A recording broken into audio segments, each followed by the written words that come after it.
अमृतहस्ताय विद्महे महाशक्तिनेत्राय धीमहि तन्नो श्रीमाता अप्पाजि प्रचोदयात्।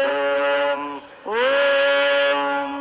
सुवर्णवृष्टिं कुरु मे गृहे श्रीः सुधान्यवृद्धिं कुरु मे गृहे श्रीः कल्याणवृद्धिं कुरु मे गृहे श्रीः विभूतिवृद्धिं कुरु मे गृहे श्रीः सुवर्णवृष्टिं कुरु मे गृहे श्रीः सुधान्यवृद्धिं कुरु मे गृहे श्रीः कल्याणवृद्धिं कुरु मे गृहे श्रीः विभूतिवृद्धिं कुरु मे गृहे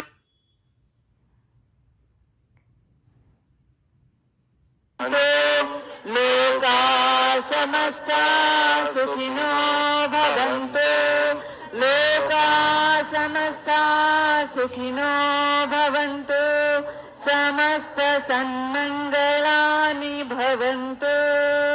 ॐ शान्ति शान्ति शान्तिः। हरिः ॐ तत्सत्। सर्वं श्री जगदम्बार्पणमस्तु। सर्वं श्री गुरुचरणार्पणमस्तु। ದುರ್ಗಾ ಸಂಸ್ಥಾನಕ್ಕೆ ಜಯವಾಗಲಿ ಜಯವಾಗಲಿ. ದುರ್ಗಾ ಸಂಸ್ಥಾನಕ್ಕೆ ಜಯವಾಗಲಿ ಜಯವಾಗಲಿ. ದುರ್ಗಾ ಸಂಸ್ಥಾನಕ್ಕೆ ಜಯವಾಗಲಿ ಜಯವಾಗಲಿ. ಶ್ರೀಮಾತಾ ಅಪ್ಪಾಜಿಯವರಿಗೆ ಜಯವಾಗಲಿ ಜಯವಾಗಲಿ. ಶ್ರೀಮಾತಾ ಅಪ್ಪಾಜಿಯವರಿಗೆ ಜಯವಾಗಲಿ ಜಯವಾಗಲಿ. ಶ್ರೀಮಾತಾ ಅಪ್ಪಾಜಿಯವರಿಗೆ ಜಯವಾಗಲಿ ಜಯವಾಗಲಿ. ಕೆಳಗೆ ಬನ್ನಿ.